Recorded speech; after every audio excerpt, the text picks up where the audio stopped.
Hello, dear friends. A big warm welcome to all of you to the 14th edition of the Chennai Storytelling Festival 2026.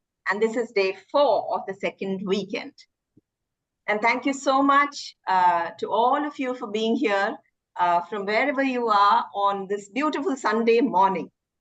And today we have with us these friends who are amazing people as they are storytellers. And we are very eager to listen to their stories. Right. Starting off, we say there is a famous saying that perfection is not a destination, but a journey towards excellence. And driving us through this path is Roopa Mohan. She's from California and she does a lot of storytelling work with schools, with children, and a lot of associations. And today she brings to us a personal experience story about the pursuit of perfection. Roopa, please tell us a little bit more about yourself and tell us your story. Okay. Namaste, or as you would say in Chennai, Vanakkam. So good to be with all of you, and thanks for logging on at night, in the evening, in the morning, wherever you are from. Well, I'm going to tell you a little about myself without boring you. I am a storyteller and a docent. I belong to the volunteer corps at the Asian Art Museum in San Francisco. And I started out telling folk tales and myths to school groups that would visit.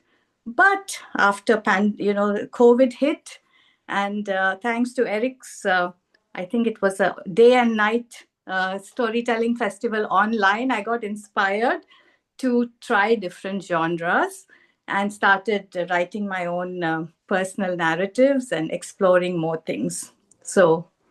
And I've also started doing portrayals of unsung heroes like Kasturba Gandhi, which I love doing because of all the research that it entails. Anyway, let me get started. I want to take you back in time to the winter of 1988, when I lived in Atlanta, Georgia. And I had just had my second daughter. She was barely 2 months old. But we had decided to make the big move back to India, to the homeland. And I was surrounded by cartons and the little baby crying. But I needed to do one thing before leaving the US. I had to redeem a coupon that I had for a glamour shot and a free 8x10. So I went to this mall in Atlanta called Gwinnett Place Mall and went to the portrait studio there. And I got ready to be transformed into a goddess. Two ladies started working on me, teasing my long black hair so it looked big, like it was the fashion in the 80s. And then they applied layer after layer of makeup, covering all my dark rings and trying to hide my fatigue. And then, of course, there was tons of eyeshadow and mascara and things that I didn't normally use. Finally, I wore my Indian kurta with gold on it and put a bindi on my forehead, and I was ready for the photo shoot. Well, right there, after half an hour, they showed me the proofs. I couldn't recognize myself. I looked like a fusion between a Georgia peach and a Bollywood starlet. And I wasn't even smiling. I looked so serious because I didn't want to smear my lipstick or crack my makeup. Well, I didn't buy anything. I just took my free 8x10 and I went home and we laughed over it. And soon we returned to India, only to come back a year later. But that's another story. Now, time went by and it like 3 decades flew by, and I got busy with everything and I forgot about that portrait sitting. But I started wondering about certain things when I became a docent at the Asian Art Museum and a storyteller. And I started looking closely at these perfectly sculpted or painted goddesses. Yes, how could they have been so perfect? Well, was this the imagination or the fantasy of the sculptors? Or the donors enforcing this, saying that these sculptures had to look perfect. When I questioned this, I was told that the divine always needed to be perfectly beautiful in order to be worshipped. Now, do you buy that? I didn't quite buy it, and I took refuge in our not so perfect deities like Ganesha with a big pot belly and Kali with her tongue sticking out. Yes, but those were few and far between. Well, I really was getting quite perturbed by this. And I thought, if these were modeled after real people, do you mean to say all the women in ancient India were absolutely perfect? I don't think so. We were eating too many carbs and sweets. Well, I went on a trip with my sister a couple of years ago, and I wanted to look closely at the sculptures in Belur, which is a religious site in Karnataka, kind of close to Bangalore. So we went there and we got to look closely at beautiful, elaborate carvings on this material called schist, which kind of is good for really filigree like carvings. And before I entered the sanctum of this temple, which was called the Chenna Keshava temple, which means the beautiful Lord Vishnu temple, I looked up and on the brackets were beautiful ladies. Yes, each one was a dancer holding a different pose. One had like a parrot in her hand, one had a monkey, one was looking at herself in the mirror, one wore high heels, and one even carried a handbag. And this temple was built.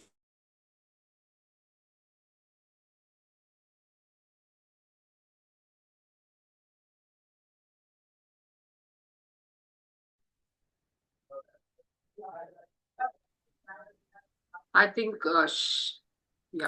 Okay, I'm sorry for that pause. Well, I was telling you about these beautiful women, right? All the sculptures. And there was each one of them was in a bracket outside the temple, the inner sanctum of the temple. And I thought, how could they be so beautiful? Of course, they were half naked as well, with perfect figures.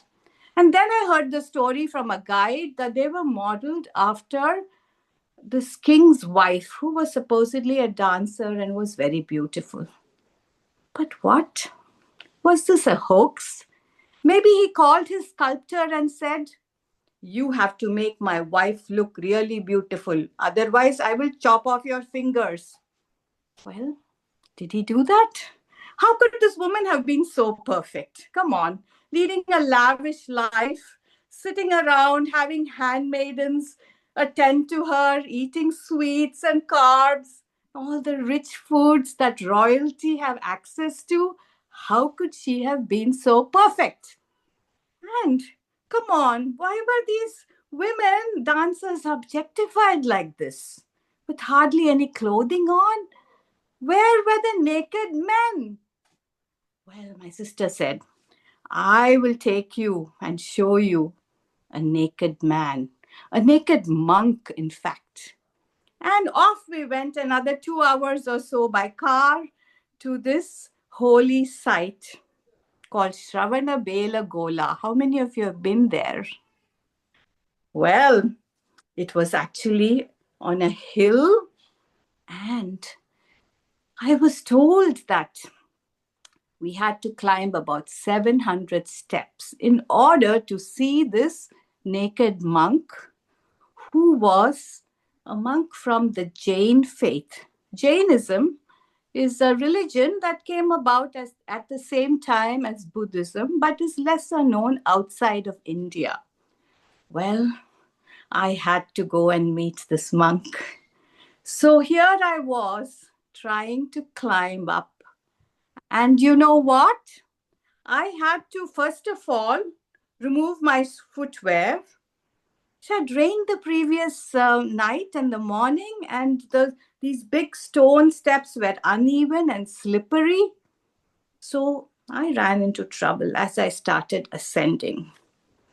Oh, I was puffing and panting, and it was humiliating to see little kids run past me, old women go briskly past me, chanting some ancient hymns. And then, by the time I reached like 500, yes, the 500th step, I was really in bad shape. I had turned red like a beetroot, and my sister thought that I was going to have a cardiac arrest. She told me, "You stay here, I will scope out the next 100 or more steps, and then I will come and get you if it's doable for you." So disappointed, I waited there, and I felt ashamed. I should have worked out more in order to prepare for this. And I thought, I'm not destined to see this naked monk. And I said, okay, let me meditate for a few minutes. I sat there, and a cool breeze caressed my face, and I started feeling better. My heart was not pounding as much. And then I walked over to the edge, and I looked down, and lo and behold, there was another smaller hill. Yes, it was called the Chandra Giri, I think. Yes. And there was a beautiful lake and a lovely little village down there. And I thought, this is perfection. I don't have to go and see a naked monk. And a few minutes later, my sister came back and she said it had been a steep ascent, but she had pictures to show me. And pictures of this 58-meter tall monk from the Jain tradition, where they did not wear any clothes because they didn't want any attachments. So he was standing there meditating with nothing but a vine around him. But he was really buff, looked so athletic. And I thought, how could that be so? When somebody is meditating for decades with nothing to eat or drink, wouldn't he have been skin and bones? Wouldn't he have hair growing all over and insects creeping up his body? This also is a deception. Yes, an idealized form of the divine. Well, the descent was much easier, and I went home back to California thinking that I had seen some wonderful sculptures. But when I was moving recently to another home, I came upon that portrait. Yes, that glamour shot from a long, long time ago. I took a look at it and I thought, maybe I should submit this as my headshot for the Chennai Storytelling Festival. But an inner voice told me, no, Roopa, that would be a hoax. It would be the grandest of deceptions. Thank you.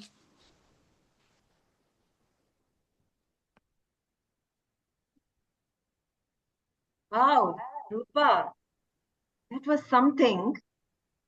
I mean, how you this pursuit of perfection sometimes is brought to us in the face so many times, right? We look at that flawlessness, whether it is in pictures or whether somebody is attempting to be that. And we also realize that sometimes we don't know whether we are trying to be perfect for ourselves or for someone else, actually. So you brought that out so beautifully. And more often than not, it is some kind of deception underneath. Yes. Yeah? Thank you. I'm sorry about the break. I hope it wasn't too long. No, not at all. Okay. Not at I'm all. glad I came. That's, of course, another example of things can't be perfect all the time, right? Absolutely. And we got to Yeah. see it. Yeah. I think Roopa. Rachel has something to say. Yes. Okay. We shall. Yeah. Open it for discussion, right, Rachel? I enjoyed your telling for how you told it about yourself and the humor. I relate when my daughter was a senior in high school. She was supposed to have some school portraits, and I didn't like what the school had done in the past, so I took her to a private studio, and they had some glamour shots, and I loved them. She looked like a model. And my daughter and my husband both hated them. They said this was not the real person. So I related perfectly. I grew up in that idealized world where you were supposed to look perfect and not real. Yes. And my husband and daughter refused to accept that. My daughter wouldn't take those pictures. She wouldn't buy them. Oh, thank you. Thanks for sharing that. That's so interesting. I never went back for a glamour shot ever again. Yes. And neither have I, and neither has my daughter. Okay. Yeah. So, Roopa, is there a reason you chose to tell it today? Did this come to you I wanted to tell form? I wanted to tell something about my going back to India. I still have deep connections, though I've been away for 45 years now, but I'm still a Chennai girl at heart, I think. And I wanted to go back and, I've just had fun getting back in time and writing these narratives and making people laugh, hopefully. I like to bring in a little bit of humor. And I'm very thrilled when somebody can relate to it, because that used to be my worry, right? Especially when I'm telling to American audiences. I would say, oh my God, are people going to relate to this? But I find that we have more in common than we think. And it's been a nice experience. Any other questions or comments? Let me look at I think we have another minute or so. And Barry, did you know about Gwinnett Place Mall in Atlanta? You did? Okay. Yeah, okay. I drive by it every week. Oh, wow. So you live in Duluth, that area? No, but I'm working at a school up there in Lawrenceville. Oh, that's so interesting. Yeah, I haven't been back to Atlanta in a long time. I should. Let's see. Divya, are there any other questions you want addressed? Where is she? Have we lost her? Yeah, all right. That was wonderful sharing. Thank you, Roopa. So is there anyone who would like to share any more? Yes, all right. We have, what happened to Divya? Please unmute yourself. Yes, go ahead. Is Divya still here? I think we lost. There's a haircut, so Divya will be joining. I think Banu had something to say. Yes, please. I have heard Roopa tell all sorts of stories, and this is something very different. And it was nice. It was something very different than what her usual stories are. That was good, I enjoyed it. And I'll ask you some questions when we chat, okay? Maybe I'll show you that glamour shot because you live close to me. Thanks. Yes, actually, this is what I was about to ask. I will someday I will see whenever I see you in person, right? Yes. I'll have to search for it, but I'll find it. Thank you. Yeah, how did you connect that with Shravana Belgola and Belur Halebid? I don't know. Yeah, because when I go to the museum, I've looked at these beautiful, perfect, forms of the goddesses. And even Buddha is made to look really good, like a king in one of the sculptures we have. And it just got me thinking, why does everybody, why do these deities have to be perfect, right, in order to be worshipped? So because they are deities, right? Because right. They are gods and goddesses. Yes. That is the way we picture them. Right. Anyway, it was interesting. Okay, thank you. Okay, thank you. Bye. Thank you. Bye. And Deepa has something to say. You have to unmute. Yes. So actually, before I heard this story, I had never ever thought about this beauty or the perfection in the sculptures.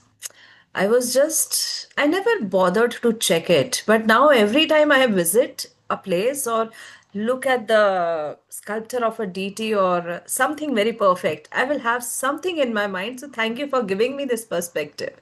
So this is my takeaway for today. Thank you. Thank you. So good to hear that, you are kind of inspired by that. I think it comes even today. I think in this Instagram perfect world, we want to be looking so perfect in every frame, everywhere. So I think that comes from there. I don't know. Just thinking out loud Yeah, after that's a getting this good point. perspective. That's a good point. Yeah. Because people are, they were into photoshopping, and now there are so many easier ways of looking perfect. Yeah, that's really interesting. In this modern world, it's also, become a big deal. Yeah. To find a way to go back behind filters. Yeah, Debjani. May I ask? Yeah, not ask, but say something. Are you there, Roopa? Yes, I'm here. Yes, Yeah. Deb, go ahead. Yes, you have lifted a lot of loads out of my heart, mind, whatever you say. Because I was thinking, should I tell this story? People have expectation that I would be telling this kind of story. This is perhaps not my forte, this, that. But now that you are saying, it's okay not to be okay, perfection is just a myth. So I can go ahead with the story. If I am not that okay, that's okay. Okay, I think we have to move on to the next story. Right? Bye. Thank you, Yes. everyone. Thank you so much, Roopa, for that wonderful story. And now we move on to the next teller. Okay, so a decade ago, by sheer accident, she happened to stumble upon this beautiful art form. And I'm so glad she did, because the storytelling world definitely found a precious, precious gem. Debjani Bhaduri, or Deb as she's fondly called, is a prolific teller. And she's done extensive work with corporate schools, children, and numerous storytelling festivals. And her story says, going with the flow, like she actually made a segue into it. So let's go with the flow. And Deb, tell us a bit about yourself and tell us the story. Over to you, Deb.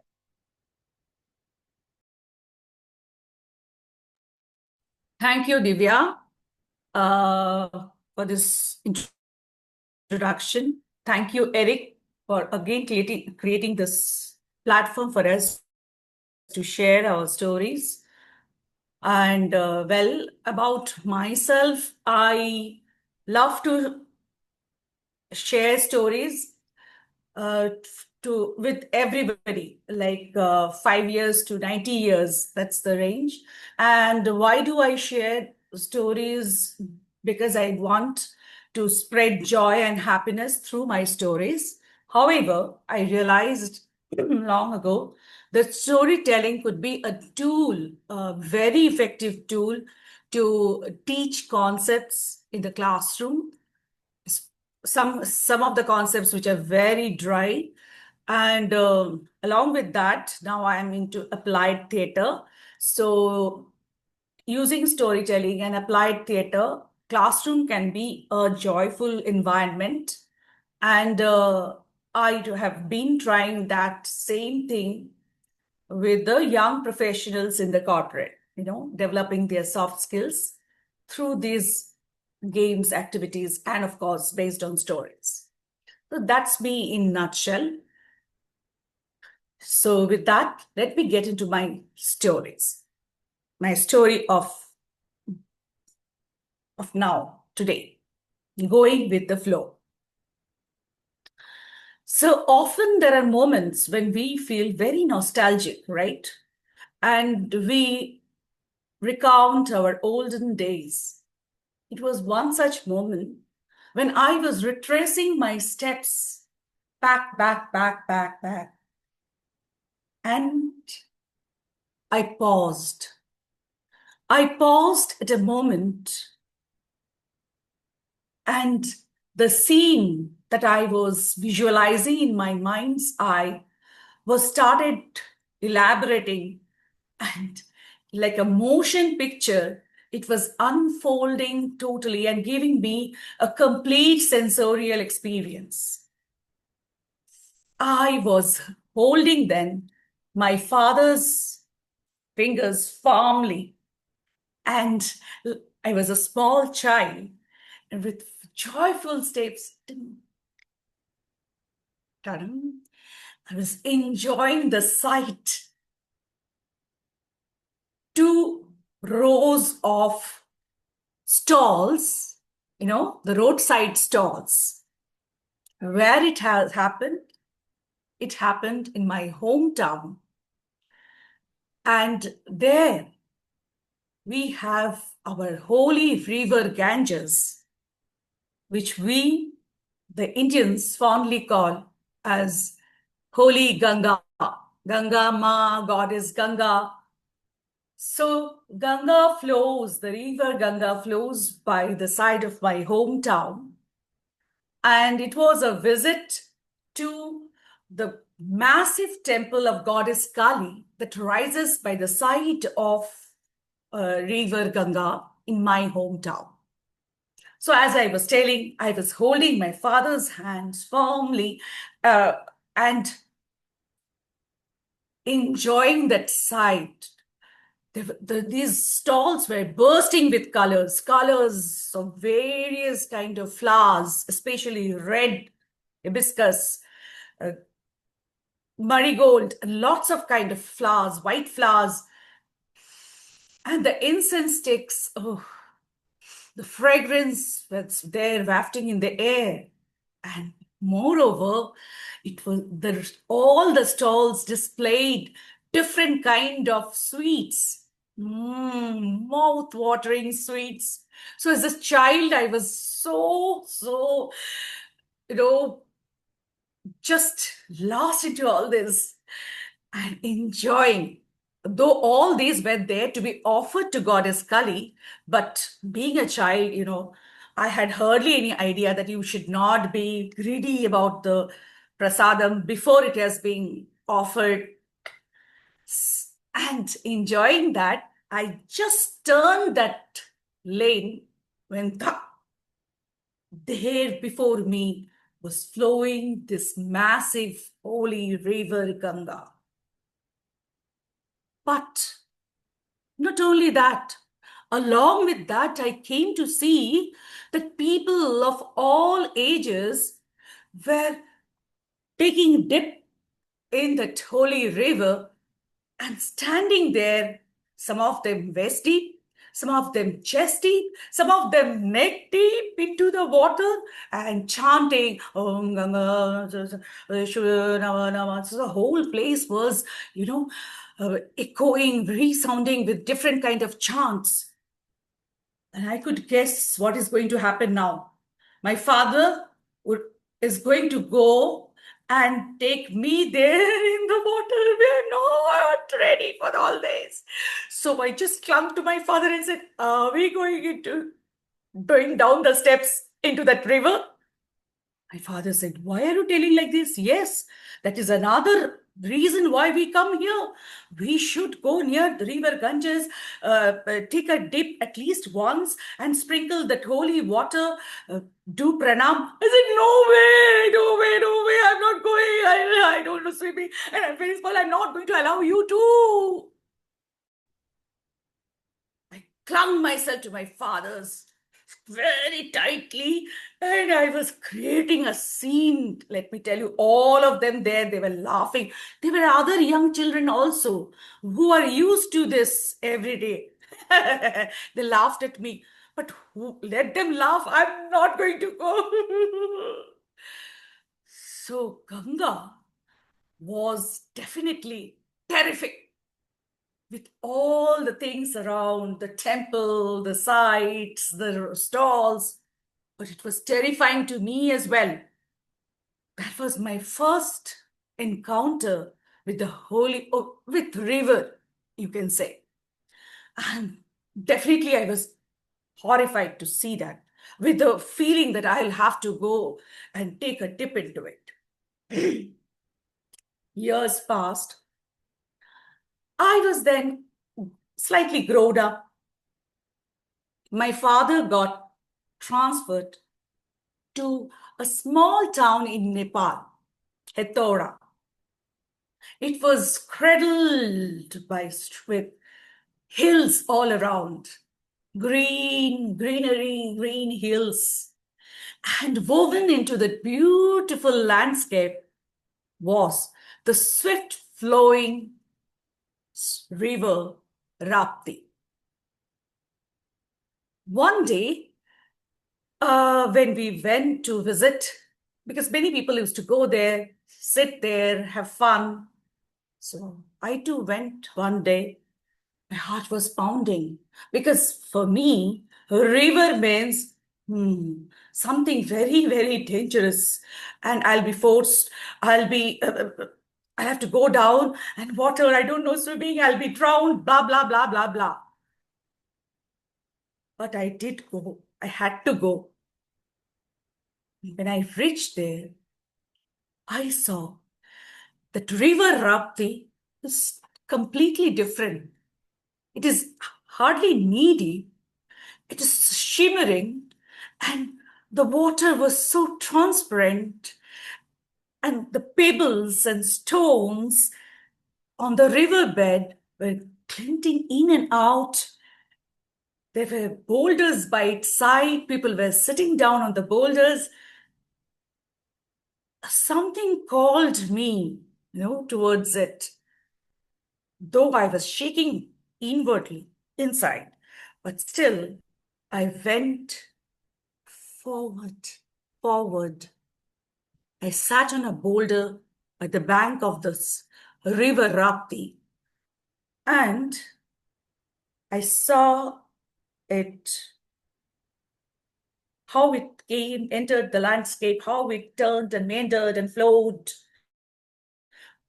in between two hills and vanished from that landscape.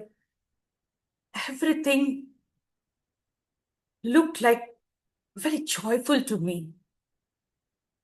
And slowly my legs started dangling, and swinging, yes, swinging, touched the river's water, and there was sprinkling, droplets of water was sprinkling, splashing, moving fast, spreading. And I was so joyful that I started playing finally with the river water. That the terror, the fear that I got from river Ganga, that was sitting within me, by seeing that sight of Ganga, found a catharsis here. As I was playing with the river Rapti, and she became my playmate. Many a times I enjoyed this same experience with her. Time flowed, yes. So many years passed down the slope of times. Many suns rose and dipped as well. Now, I was a complete grown-up woman, a mother of 21-year-old daughter. When one night, this time, the inscrutable, indomitable time, unleashed a merciless storm, a storm which engulfed my mother absolutely without sending any prior notice. And when I received that news, I flew back immediately to my hometown. Of course, being the only child, I had to do all the final rites and rituals. I had to meet Ganga again for these rites and rituals. I was very, very angry, furious, that you made me scared once, and now I'm very angry that I have to face you again in this situation. Why my mother? She wasn't well.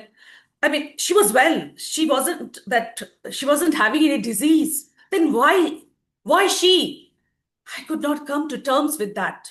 Anyways, let me push aside all those feelings. But what about my father?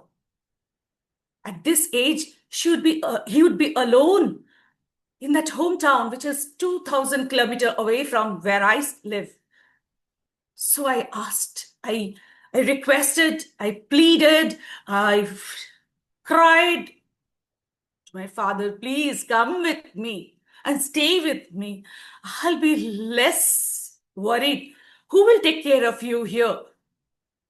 But no, being a staunch devotee of Hinduism, or faith, with his faith in Hinduism, and with his he was very learned in terms of theology, philosophy, religious scriptures, blah, blah, blah. He said, no, don't pressurize me to move from here. I want to breathe my last just by the side of Ganga. Again, Ganga. This Ganga is creating always a problem. Anyways, all my pleading, my requests, even my tears, fell under his deaf ear. I came back. There were caregivers, there were people to take care. I engaged people to take care of him. He was on and off to hospital. And then, just 8 months later, the final bell rang for my father too. I, of course, went back immediately.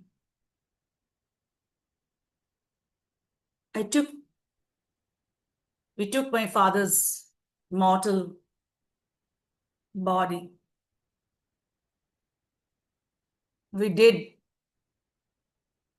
I did the final rituals. I could see him burning and getting mixed. The fume that was coming was going up in the sky. Probably he was getting, out there, mingling with air, with space, with the universe. And finally, I was handed over an earthen pot which carried his mortal remains, the ashes after burning his body. For me, that was my father. I've already lost my mom. This is everything I have now. So I just tightly held it close to my heart. Neither I looked to the left nor to the right. It was 3 a.m., pitch dark. Street lights were blinking on and off again by the side of the river Ganges. I was walking there with my father close to my heart. I was not scared. My legs were moving just automatically, moving spontaneously down the ramp into the river. There was no fear. My heart was not pounding. I just wanted to hold him as much as I can. And then slowly I got down into that water, knee deep, waist deep. And it was time to let go. I held that earthen pot, overturned it, and I could see the ash falling down, down, and mingling with water of river Ganges. Finally, this pot, I just laid it on the surface of the river and pushed it with the river's water. I could see the pot moving on and going away. I looked up into the sky. I breathed. That moment, I was not scared. That moment, somehow this river Ganges gave me solace that I could finally make my father's last wish come true. Yes, his final rites were done beside Ganga. He could breathe his last beside Ganga, and he is now mingling with the Ganges. Also, as I looked, I saw the flow of river, the waves moving up and down, and likely the pot was moving up and down and up and down, but flowing and flowing. And then I felt perhaps Baba, as I fondly used to call him, is trying to tell me, don't hold on to this. It is just flow, ebb and flow. Life is like that. So you too move on, and move on. And there I just chanted, Asato ma sadgamaya, tamaso ma jyotirgamaya, mrittur ma amritangamaya. Om Shanti, Shanti, Shanti.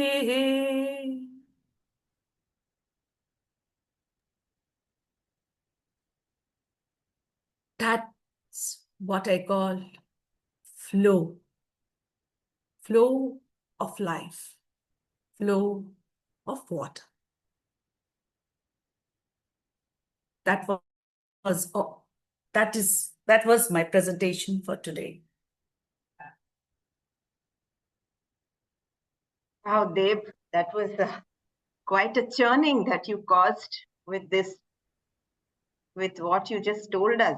Really, it will take us a moment, I think, to we're all, I think, in Ganga and all of us there. Yeah, and it's very brave of you, I feel, to revisit those moments, those cherished moments with all of us here today. Really, thank you for being able to bring this and sharing with us all this. And I think Thank you. the story of Ganga today that you're telling us, I think it's providence because today is Mahashivratri. Yes. And there Yeah. are 12 temples of Shiva in that Kali Ma's temple. So it is Yes. more popular for popularly known as Kali temple. But along with Kali temple, there are 12, 6 here, symmetrical, 6 on this side, 6 on that side. And in between, you have the gate where from you can see the Ganges River. So Shiva's temples are also there.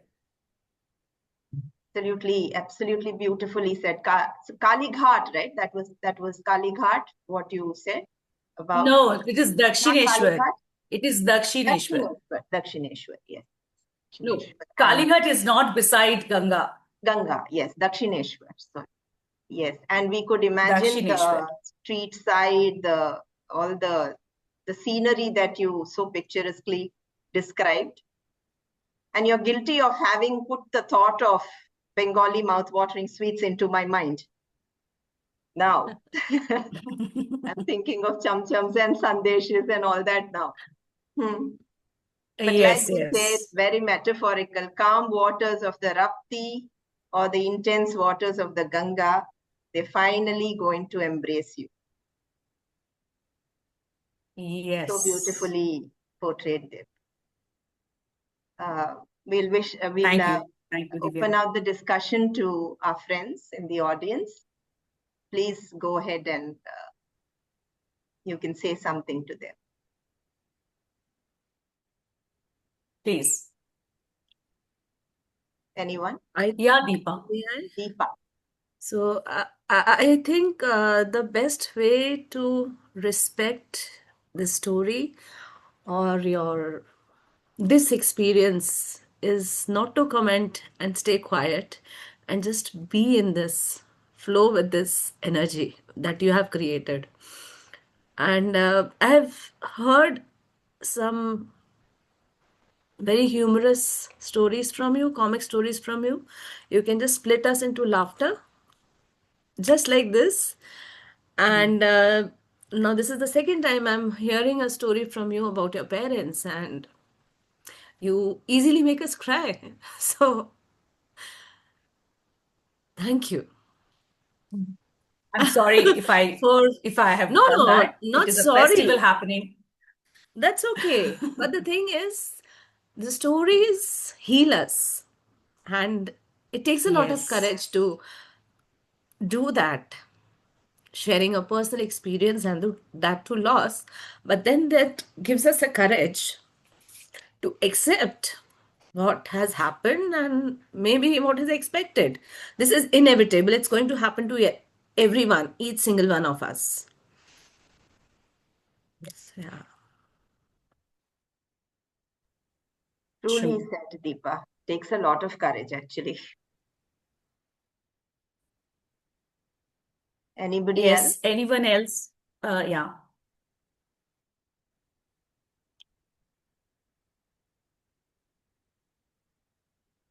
Was there some thought that you initially mentioned that you had not put too much thought that you would be sharing, but were you with the story for some time? I mean, it's not a story, forgive me for saying that, but why did you think of like it? Your parents are deep inside. No, actually, frankly telling, just see, when I'm trying to cope, I'm still trying to cope because it's very raw. So every time this grief becomes overpowering, I go back to Upanishad. I don't know whether you all who belong to different culture are aware of Upanishad. That's Upanishad holds the crux of Hinduism. That's Hinduism is the anadi. That means it has no beginning. Anant. That means it has no end. So it has no beginning, no end. It is just cyclically going on and on and on. And so one who has taken birth will definitely die. But it is also right that that person will be reborn. As Tagore, Rabindranath Tagore's song said, "Don't cry for me the day I am not here. I'll be back then. Everything will be the same. You all will be playing then. The boats will be anchored on the ghats like they are today.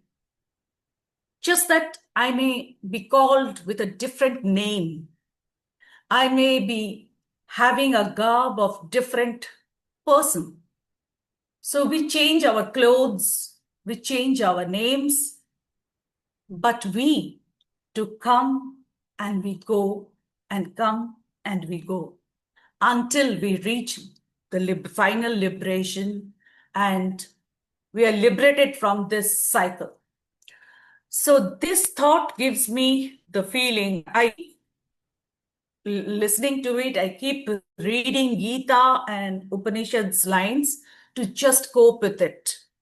And then very recently, Renu knows that we were given a chance in another platform to share personal story, and the theme was water.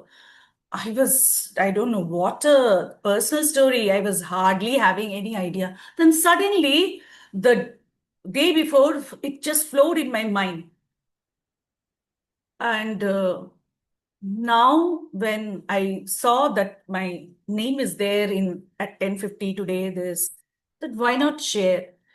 Then I thought usually people will, think that I will do a lot of drama, I will bring in humor. Everybody have that expectation. Will I do justice then in that platform with a personal story, that too such a story which requires depth and all? Then I thought, it's okay, let me try. And now when Roopa told that perfection is a myth and all this, I was emboldened and thought, yes, why not? Okay, I'm a work in progress. So maybe next year I'll come up with a better presentation of personal story. For this year, this is it.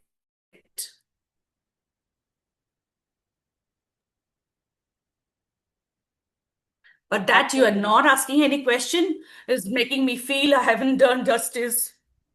Barry, I expected some question from you. We are speechless. Yes. We are spellbound and speechless. That's why the speech is not coming out.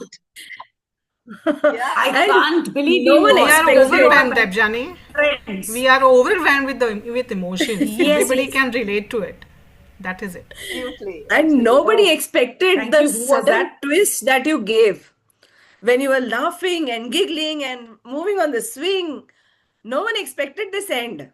So obviously everyone is in like, as I said, it's inevitable. Just to respect that, it's better. That's the biggest applause we all can give you, our silence for this particular presentation. Absolutely. This is what I Completely feel. agree. Thank you, Deepa. It was a joke. Thank you. I know. We can. For a moment, even I thought when she was talking about the street side shops and the sweets and how she was swinging and the water touching, the legs touching the cool waters and that sense of tingling that she got, I thought the story would go in that direction. But how you just, like the waters, it just turned tide, like they say. I don't have a question, Debjani, but I Yes, somebody, appreciated Rachel all. and Rajesh want to ask. Yes, Barry was saying something, then we will move Yeah, on. Barry. Yes, Barry. Well, I just wanted to say I didn't have a question for you, Debjani, but I appreciated all the images and the wonderful turns of phrase, the metaphorical speaking, and the tumbling of time. I don't remember the exact phrase, but you just have a wonderful way with words. Thank you. Rachel? You created the whole relationship and encapsulated the personalities of your parents, your relationship to them, the society, the value, the times, and the way your wishes is inspiring and moving. And the other thing is, I don't think you have to even wish to do a different or better presentation. The honesty and truth of what you are saying is so sincere and moving and touching. And it teaches and it heals, so that I think it's perfect. You may be in a different place in a year, and so the presentation may be different, but this is real and very personal and so true that you couldn't do more. And as Barry said, other people have said, you encapsulated a whole life as a little child, your relationship with your father, and your relationship to water, to flow, to the river, and all of its dimensions. And the word pleasure is not the right word to use. It was a pleasure to listen to you at the same time that I moved to tears. You were so expressive. Thank you. Thank you. Sophie? Thank you, Rachel. Yeah, Sophie wants to say something. Yeah. Debjani, I just want to appreciate you that you've just told what life is, from hold, yes, holding the hands of our parents till holding their and doing their final rituals. Yes, and let go of the feelings. It's all life.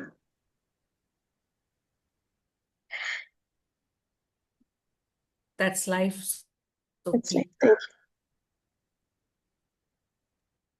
Thank Thank you. you, Sophie. Rajesh, did you want to say something? Yes, yes.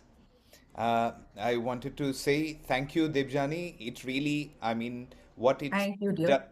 what it did to me is, it reminded me my relationship with my father. So when I was young, and then when I became teenager, and slowly that relationship, it took me to some other sort of dimensions. And when I crossed 40, and when he passed away, and that last year with him, uh, it was a completely different relationship I had with him. And it actually, I never thought I can actually tell this story, or but actually your story gave me courage. Maybe there are so many things which earlier I didn't understand about my father, and it is really brave, Debjani, that you actually share that story with your parents, and slowly जो कहते हैं ना कि at 40 के बाद actually you start understanding your parents. And it just moved me a lot. Thank you. I mean, it's not a question. I was thinking how you intertwine that story. I mean, there is a craft as well. I could see the way there is an emotional thing, and you weaved it with the arc. So that was brilliant. And how did you do that? I mean, was it like a conscious decision to make it cyclical? So how did you do that? So as you mentioned, it is no, these things actually happened, but as you mentioned, that arc would not have been complete if I don't bring any of the emotions here. If I miss out anything from here, this transformation will not be complete. So I just took from my life episodes which could create this transformation complete. And this was definitely, the last part was definitely what I wanted to convey, and the first part also. In between, there was also other events which I didn't want to bring because that would make it more dragging and all. So you have to just craft it in your own way and then edit it to make it look that nice arc with transformation and cycle. And then share it with your friend, at least one or two of them, and see how it is sounding to them. That's it. Thank you. Nice, Deb. I think we'll take the question from Banu and then move to the next And teller. move on, yes. Yeah, Banu. Definitely. So, Deb, thank you for sharing that story. As far as I know personally, Deb means hilarious stories. Some nice and, I didn't expect this story, though I know and what she underwent personally when she was, losing both her parents. That apart, beautiful, as you said, you are theatrical. That showed how you brought out the beautiful emotions just by the window, through the window. Only your face did magic, bringing in all the expressions and emotions coming out. Yes, it brought tears to me as well, yeah, like others, and it was a gift for you. Like rightly, Divya introduced you. A treasure to the art form is equal to Debjani. That's what I wanted to say. Lots of love to you, Deb. Love Thank you, you, Banu, but Banu. sorry to all my gurus. No treasure. Just learning student. Yeah. Okay. Thank you. Let's Thank move you, on. Deb. And from there, from the water, we go to the winds. From the wind, from water to winds, like they say, the winds constantly change. But they say the brave hear it whisper, and they raise the sails to charter the ship thereby. Vrushali Barbare is a story coach, an educationist, and growth mentor of the Kathashtakam Global Storytellers Collective. And she is going to set sail with a story that she has created for us today. Over to you, Vrushali. Tell us a little bit more about yourself and tell us your story. Thank you, Divya, and thank you, Eric, for having me here. This is the first time I'll be telling this story. This is a Zen story, and I am myself the founder of Endlit Kids, which is a children's bookstore in Pune. It's a 15-year-old organization, and founder of Kathashtakam Global Storytellers Collective.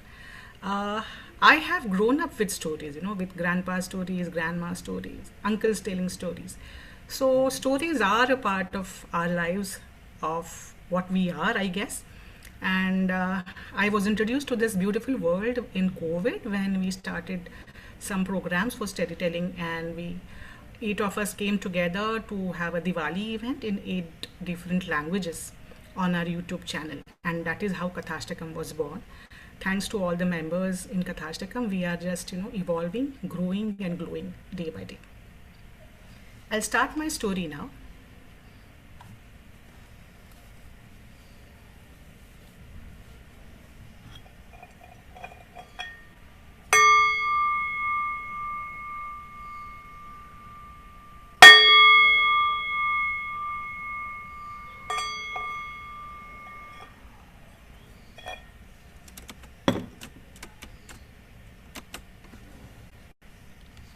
Kumzu Zhangpo La. Welcome, dear listener. Before we begin, allow yourself to arrive. Wherever you are, just pause. Gently close your eyes. Take a slow breath in and a long, unhurried breath out. Let the noise in your mind settle like dust after a long, tiring journey. Let your thoughts soften at the edges, because this is not a story. It is a whisper carried on the wind from the hills of Bhutan. A whisper about attachment, ego, desire, and the quiet wisdom that lives in between them somewhere. Now, hold my hand. Come with me. Enter the valley made by emerald mountains of Bhutan. Imagine the time walking barefoot, unhurried. There's a village called Shefu. Can you see it? Open skies stretching wide, snowy peaks of the mountains, some clouds maybe. Come to the village. Can you see some homes painted in warm reds and some prayer flags fluttering softly? Children laughing and rolling down the hills, and some prayer wheels turning in devotion. The people of Shefu live slowly and joyfully. They grow rice with their hands in the soil. They sing as they work. They sip butter tea at dawn. And they sleep with doors unlocked, unworried, happy. Children chase dragonflies in golden fields. Can you see them? And can you see some elders sitting beneath in Bodhi trees, telling stories that drift like incense into the evening air? And watching over them, higher still, up in the mountain, can you see a stone monastery? Silent, ancient, and still. There, inside, lives Lama. Very little, but sees everything.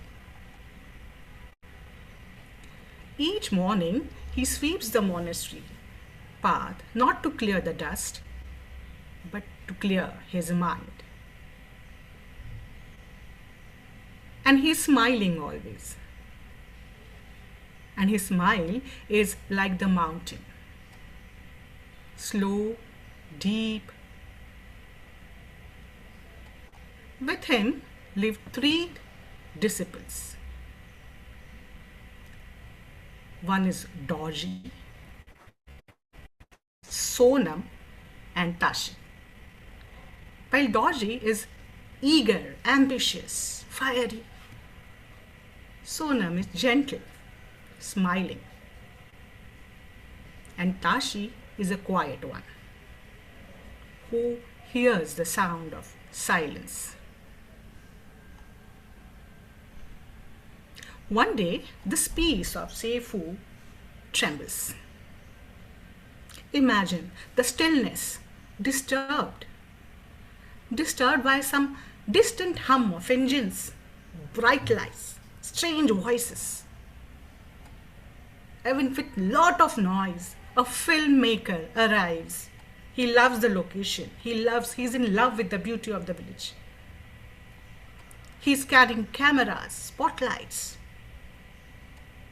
He wants to make a film there. Imagine. The elderly in the village is not at all happy. They don't want him to be there because he wants to shoot that film in the forest. And how can they give the land, their beloved land, for somebody who is so noisy, disturbing the peace of the village? The filmmaker offers them roads, jobs, Wi-Fi, and everything a modern village would need. And in return, he just is asking a piece of his sacred forest. Is it too much to ask? But for Chef Fu, it was too much. It was their own soul. Can you feel the pause that falls over the village when the filmmaker arrives and demands a piece of land? The villagers, half of them, they are resisting. We don't need this. We are happy the way we are, and we don't want to harm the forest. We worship the forest. It will disturb the harmony. But the younger ones, they have a different point of view. They say, why not? We'll have some jobs, we'll have money, we'll have opportunity, and we will have Wi-Fi.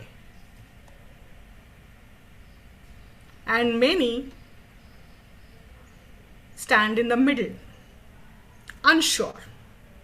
They know that this opportunity might change their lives, but at the same time, they are not sure whether this is going to be beneficial for the village, beneficial for the future. All of them, as usual, go to the village chief. The village chief is a wise old man. He has been there since ages, it seems. He feels the weight of generations on his shoulders. If you have ever carried responsibility, you know that heaviness of carrying everybody, the responsibility of taking decisions, taking risks of going wrong. Now, even the chief is confused and burdened, and you know where he'll go. He's climbing the monastery steps. Can you see him? Climbing up slowly. And there, beneath a tall cypress tree, he can see Lama Kunga, who is sweeping the floor. Lama, we are divided. You know, the filmmaker has come to the village and he has totally disrupted the harmony. Half the villagers want him to be there. They want everything that the filmmaker is offering. And half of them, they are not ready to do that. And it is my duty to decide, you know, and I don't know what is right. And that's why, Lama, please help me. Lama pours 2 cups of herbal tea, hands one to the chief, and says, drink and stay here until dusk and let the wind decide. The wind? Really? Lama, the wind decides? But the chief always believed in Lama. He knew that Lama has something in his mind. So the chief waits. At sunset, Lama Kunga calls Dorji, Sonam and Tashi. Remember them? Those were his disciples. Dorji being very ambitious, Sonam being balanced, and Tashi being the quiet one. Lama gives each of them a red ribbon. Tie this to the branch of the tree, he says, and then wait and watch. Dorji ties the knot tightly, very, very tightly. Sonam ties hers with extra knots, secure, protective, and Tashi with one simple knot, light, just enough. Now imagine the wind begins to rise. Feel it against your skin, cool, restless, alive in the mountains. Dorji's ribbon resists. It strains and steers away with the wind. Sonam's ribbon tightens up on itself, tangles into a knot, and then it tears away. Tashi's ribbon flutters, dances, and finally lifts into the sky and gets carried away somewhere unknown. Silence follows. Lama says, "Tell the chief what you learned, my children." Dorji lowers his head. "I tied it too tightly, and that's why it tore. I think it's like ego. When we resist without reflection, we just break." Sonam speaks softly. "I held on too much. It got tangled. I think it's just like attachment. When we cling on something, our minds lose clarity." Tashi looks at the horizon. He says, "I tied it lightly, and eventually it flew away. Like desire. If not watched, it can carry us far from ourselves." The chief listens. But his heart is still not clear about the answer he wants. He asks the Lama, "Can I stay the night here? Can you guide me further?" So before sleep, Lama shows him a pile of stones and tells him, "Balance the structure before you leave. Don't leave before you balance these stones." And through the night, chief arranges and rearranges the stones. Not at all successful.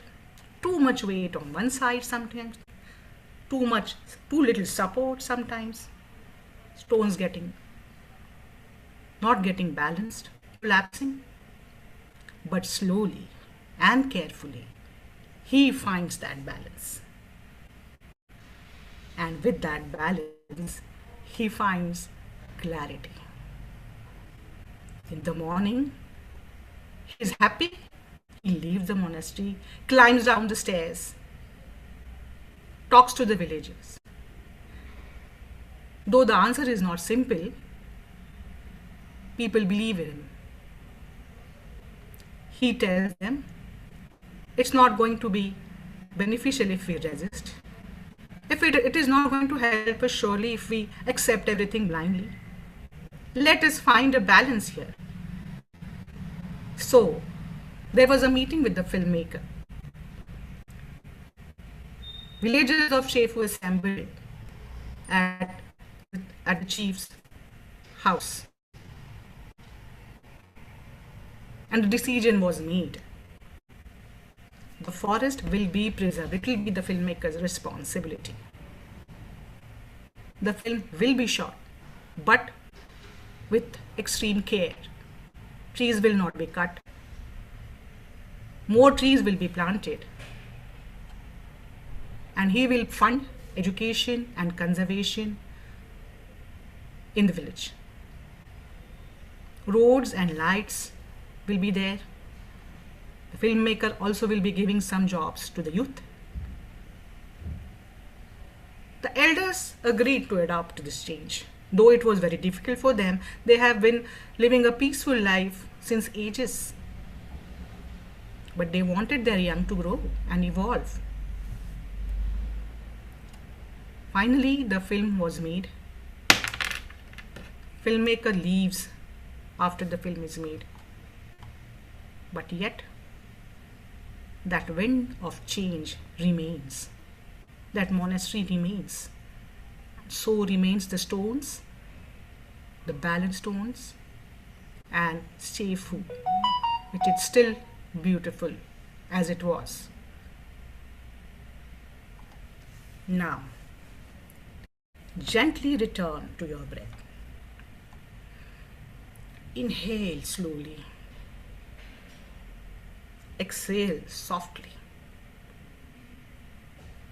Ask yourself, what is the knot that you are tying too tightly? Is it pride? Is it a past experience? Is it a story about who you must be? Or a fear that keeps you rigid? Are you holding on? What are you holding on so tightly that your mind feels tangled? Breathe. Just breathe. Loosen the knot. You don't need to control the wind. You just need to find a balance within. Let the wind speak. Let yourself listen. This was the winds of change. Thank you for walking through the valleys of Bhutan with me. Until next time, stay light, stay kind, stay balanced, and live happily. Thank you. Wow. Vrushali, thank you so much taking us through that, that lovely scenic Bhutan. Many times, of course, we are caught between this, accepting modernity at the cost of losing heritage, or stay archaic at the cost of comfort. So that dilemma has always been there, I feel. And True. story came as a reminder that we have to tie our knots in the right way, and practically find a balance, a wise balance. After all, progress also matters, but it also matters how you hold on to the roots while you let. So that was beautiful. Thank you so much for that story and showing it to us. Thank you. Thank you. We'll open it out to the audience. Yes, please.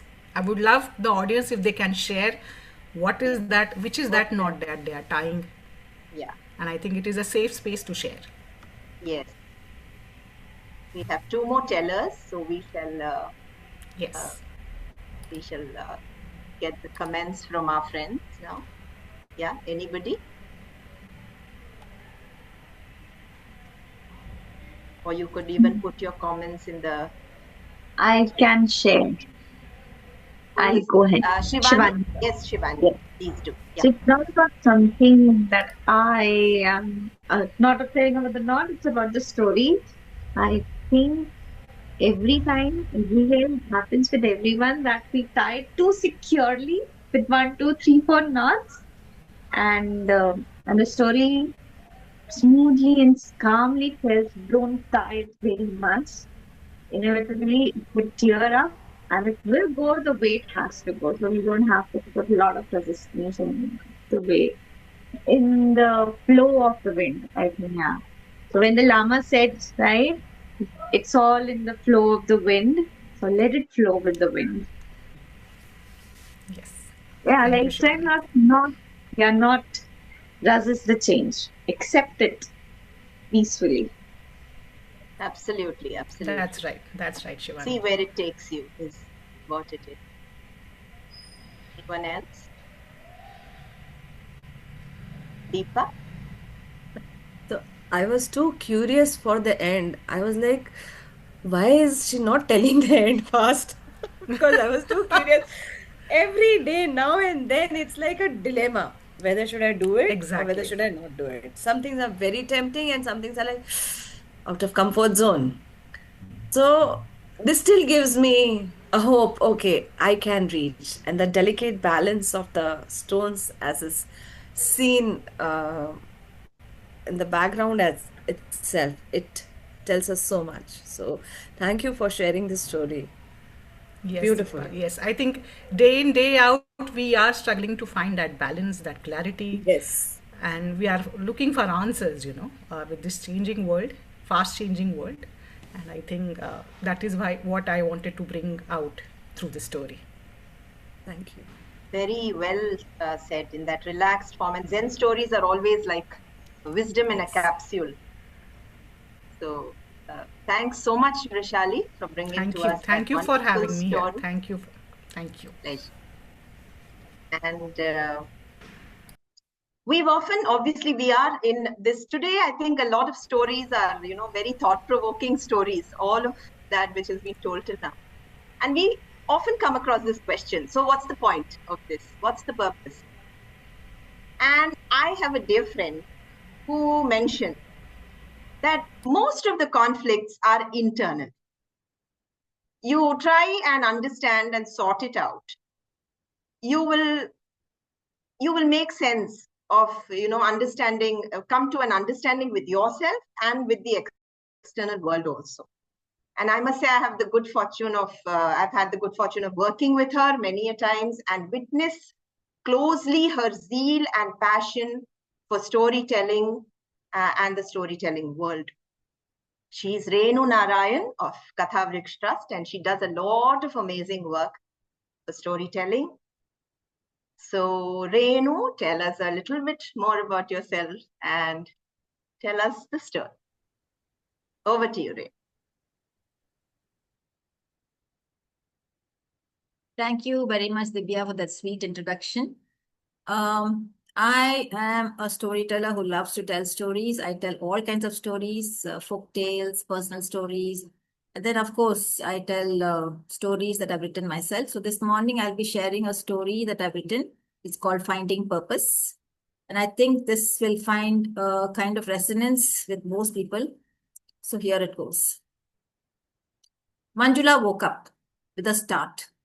She'd been dreaming, and it left her feeling very uneasy. There was a weight on her chest, not a physical weight. It was more like it was a weight on her soul. Every day she felt like this, a kind of sadness, but she couldn't put a finger on what was causing that sadness. The space next to her on the bed was empty.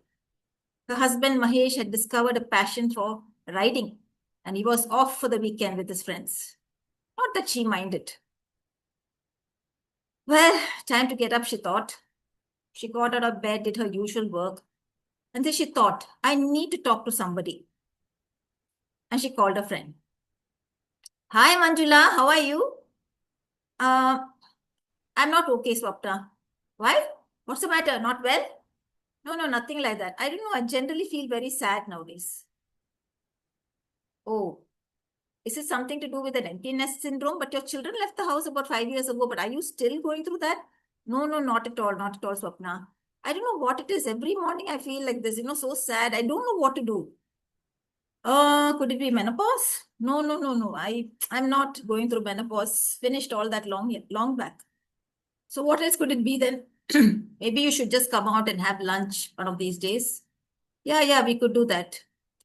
Well, Manjula, I don't have too much time now. I'm just rushing off to work. Yeah, sure. Bye, Swapna. Bye, Manjula. Now what to do?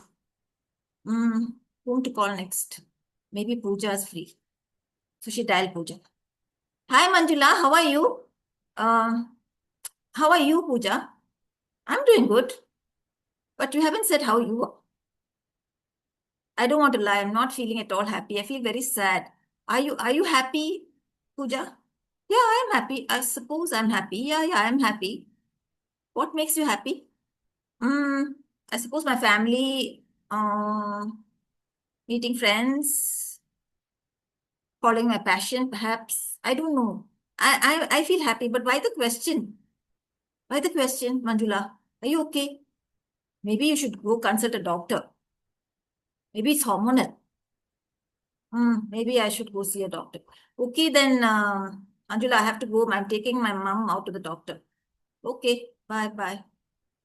What was this? Everybody was busy. And here she was with lots and lots of time on her hands. What do I do? She called another friend. Hi, Manjula, it's been a long time. How are you? This was one of her oldest friends who knew her quite well. Hi, Meera. Hi, I'm not feeling so good today. Why, what's the matter, Manjula? Something wrong with one of your children? Or perhaps it's Mahesh? No, everything's fine, everything's fine. Is it something to do with, are you bored? I suppose, but boredom doesn't really cause sadness, does it? What else could it be? Your husband is a nice person. Children are doing very well for themselves. And you have a lovely house. You're so talented. What else could it be? You have everything. I have ticked all the things that could make you sad. That possibly could be a reason, but you are doing very well for yourself, Manjula. In fact, I envy you so much. Mahesh especially is so good. He does so much around the house. Where is he, by the way? He's gone off on a biking holiday with his friends. You used to ride a bike so much, one of the big bikes. Why didn't you go along? That was years ago, yaar. I can't ride a bike anymore. I'm scared now to go anywhere near a bike. Oh my God, just go back here. Do something with your life. Oh, Manjula, I think you're just spoiled. Go and do something with yourself. We'll talk later, okay? Bye. Now what? All her friends just gave her all kinds of advice, but none of them was working. Then she remembered her mother's oldest friend, Indu. Manjula's mother had passed away, but she always kept in touch with Indu. Such a nice person, always so sweet, willing to listen. She dialed. Oh, Indu, pick up, because Indu was also extremely busy. She was a well-known children's author and an illustrator. Indu picked up. Hi, Ula, how are you? Oh, Manjula loved to be called by the childish name. She used to call herself Ula when she was small and she couldn't get her entire name. And now her mother, her Indu, everybody called her that. Parents were no more, but it felt so good. Oh, Indu, I'm feeling very sad, and you're the only one I felt like talking to. Oh, Manjula, what's the problem? Tell me. I'm all ears. Come on, I'm listening. Tell me. I'm feeling very sad all the time, Indu. I don't know what to do with myself. See, Mahesh is happy, and he doesn't care whether I'm happy or not. Oh, Manjula, Mahesh is not responsible for your happiness, You have to create your own happiness. Find something to do. What to do, Indu? You're so lucky. You have so talented. You're so good at art. Well, maybe I'm lucky because my parents are artists and I automatically learned to draw. But it's a lot of hard work too, Manjula. I have spent a lot of time learning and it's not that easy, Now everything is gone digital. I actually went and did a course in digital drawing and I'm now struggling but managing with it. Oh, Indu, how do I find something like this? Manjula, I'm going to tell you something. Go and find out your ikigai. Ikigai? What's that? Passion. A reason to live. A purpose. I can't help you further than this, Manjula. You have to find this. Take the next 6 months. But the next 6 months, you're not to call me. Okay? I know you so well. You'll give up within a month and then call me again. And I can't resolve this for you. You have to do it yourself. Promise me. No calling for 6 months. Okay, Indu. I promise. But where do I... Nothing more. I'll talk to you after 6 months, okay? Bye, Manjula. Bye, Indu. Oh. She started going through the newspaper ads. What can I do? What can I do? Then she saw an ad. Oh, maybe I should go and learn crochet. So with full enthusiasm, she went and bought the needles, lots and lots of thread, and joined the class. It was interesting. She was a quick learner and she learned quite a bit. But after 1 month, this is not my scene. This is not making me happy. Yeah, it's nice. It keeps my mind occupied, but really, I don't want to do this anymore. What should I do next? So she joined course after course after course. And she was counting the days. When can I call? Ah, 4 months are up. Nearly 4.5 months. I can't wait to talk to Indu and tell her it's not working. But one day I was sitting there and thinking, what can I do next? She got a call. Hi, Preeti. Oh, Manjula, are you at home now? Yes, I'm at home. I'm coming over. Okay. She left the door open. Preeti lived in the same building. And within seconds, she was there. Manjula! Yes, Preeti. Are you free this evening? Yeah, I'm free. Can you please come for my play? I am acting and I'm the main protagonist. Really? Yes. Come and clap for me, please, please, please. Of course, I'll be there, said Manjula. And that evening, she got dressed up and went for the play. And she thoroughly enjoyed it. After that, she went to the backstage and said, Pooja, you're wonderful. I didn't even recognize you. I thought it was totally somebody else. That's what acting does to you, Manjula. That's what acting does to you. Oh, I'm so happy. I'm so happy you came. Thank you, thank you, thank you. It was a standing ovation, and Manjula was totally, totally amazed by the kind of talent all of them had portrayed. She went back home and then she called Preeti the next day. Preeti, you seem to be so happy. You found your passion. What can I do to find mine? Manjula, why don't you seem to have enjoyed the play so much? Why don't you come and join me the next time we have a meeting? Because we're starting on a new play very soon. Come along. Okay. And Manjula went. She went day after day. Every time they met, she went. Till finally the director said, why don't you take on a small part? Okay, she said. She tried it out. And she liked it. Then she went again and again and again. Slowly she got bigger and bigger parts. And she found it so liberating. She really loved it. She didn't even realize 6 months had gone by. 8 months had gone by. 1 year had gone by and she hadn't felt the need to call Indu. And finally, one day she realized, oh my God, what must Indu be thinking? I have to call her. So she called. And Indu said, yes, Ula. And Manjula burst into speech. Hindu, I can't tell you how happy I am. So happy. I've been doing this. I've been going acting and I'm theater and I'm getting bigger and bigger roles. Oh, Hindu, I'm so happy. You have found your ikigai, haven't you, Manjula? Yes, Hindu, yes. And all thanks to you. Not thanks to me, Manjula. You made the effort and you found your ikigai. And I'm really, really happy for you. Thank you, Hindu. And remember one thing, Manjula. Didn't I tell you? Happiness is in your own hands. And you found it, didn't you? Yes, I did, Hindu. Purpose is important, isn't it? Yes, we all need a purpose to get up each morning. And now that you've found it, don't call me again unless you want to share some very special happy news. Okay? Okay, bye, Hindu. Bye, Ula. Thank you for listening. Wow. That was so sweet. Look what I found. Oh my God. What a coincidence. I read that book long back. Yeah, so you said find your ikigai. I went and found this. Yeah, actually, Divya, this story is more or less a reflection of my own life. In fact, when I shared this story with my daughter, she said, Amma, this is you. I said, I didn't want to tell it in the first person, then it became a personal story. And some of it is not true in my life. So I thought, let me change it a little bit. But yes, I also struggled to find my ikigai. Took me a long, long time. I did a lot of courses. Finally, I found storytelling. And this is what makes me wake up every morning grateful that I have found this beautiful thing called telling stories. Thank you. Completely understand. Yeah. So sometimes we feel so vulnerable, isn't it? And we want to, we know we're good at something. We have certain skills, but then that small nudge is needed by somebody whom we look up to, who we feel comfortable with. So it's probably what we do ourselves, but then that external push matters. And I'm sure a lot of people would be wanting to find their ikigai. Yeah. So let's hear it from everyone.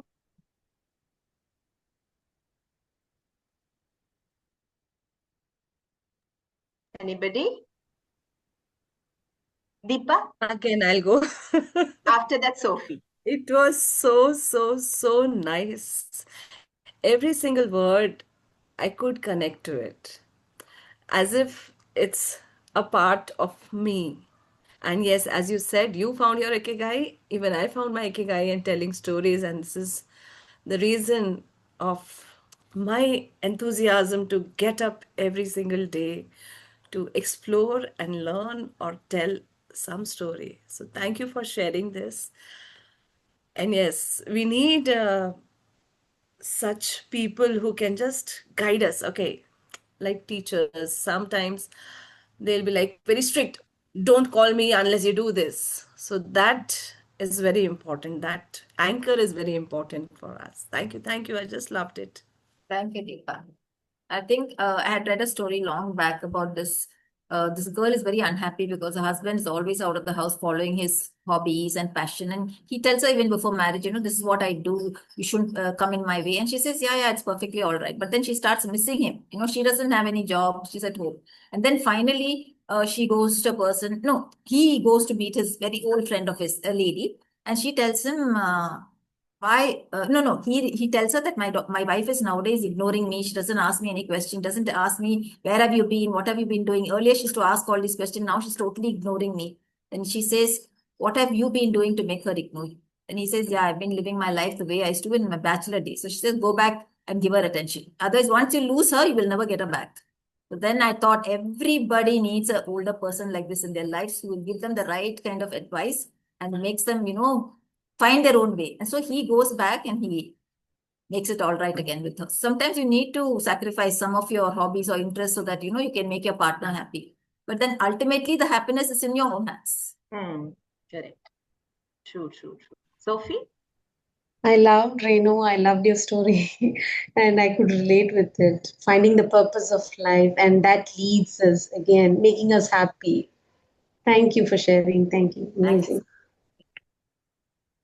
Yes, Ban. So, Renu, that was wonderful telling. Thank you so much for that story. Every single call that you have made and every single thing that you tried was so very well resonating and connecting to me as well. Now that by design storytelling came to me, I did not do much to get into it, but somehow it just happened to me. At the same time, now I am in a situation wondering what to do, and like you, I'm calling various person to know what to do in storytelling. What to do to my ikigai is storytelling, but it's not only telling stories. So what are the venues? So I completely resonate with your story right now. So thank you so much for that. You're very welcome. Anytime you want to talk, please call me. If I can listen and be of help to you. Thank you, Renu. Thank you for that. Yeah, sure. I'll give it your call. Because this is something I really totally understand, and nowadays when somebody calls me feeling sad, that tell them that this is just a journey. You just need to, and I went through a lot of bad times 2 years ago, and I found a lot of help in, reading up other people's experiences and then going and doing a course in healing, the Louis Hay philosophy, and where, every philosophy you listen to, whether it is B.K. Shivani or whether it is Louise Hay or whether it is Rhonda Byrne or whoever it is, how many books I've read, but all of them tell you at the end, they tell you the same thing, that happiness is in your hands and that you need to make yourself happy in order to make the others around you happy. Because as long as I was unhappy, my family was unhappy because I didn't know what I wanted. Like the character in the story doesn't know what she wants, but she's sad. Every morning I used to wake up feeling very sad. I used to tell my husband, I need something. I need a maqsad. Maqsad means I need an aim. I need a wish. I need something to look forward to. It's not even about money. I need to do something where I know I feel I have a purpose in life. And that is the conflict that's going on inside her. Because unless you figure it out and unless you find what you're looking for, nobody else can help you. My husband was helpless. My daughters were helpless. My friends were helpless. They kept telling me, go for a job, go do this. But I didn't want to go looking for a job. Anyway, at my age, who's going to give me a job? So it was like really bad. Volunteering, I tried so many things, but nothing was making me happy. Finally, when I discovered storytelling, that too when I went on a solo trip to Coorg, this very famous guy, Subba Rao, who used to be part of the Amar Chitra Katha. I met him and he told me two very simple stories. And as an adult, I just sat and listened to him like this, and then I thought maybe there's something in this magic.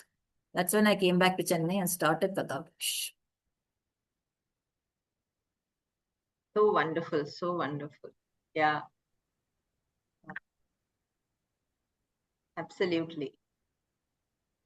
And somehow everybody tells us that, like you mentioned, do this, do that, because they have their interpretation of what you are feeling. But what you are feeling, only the person who's actually feeling will be able to understand.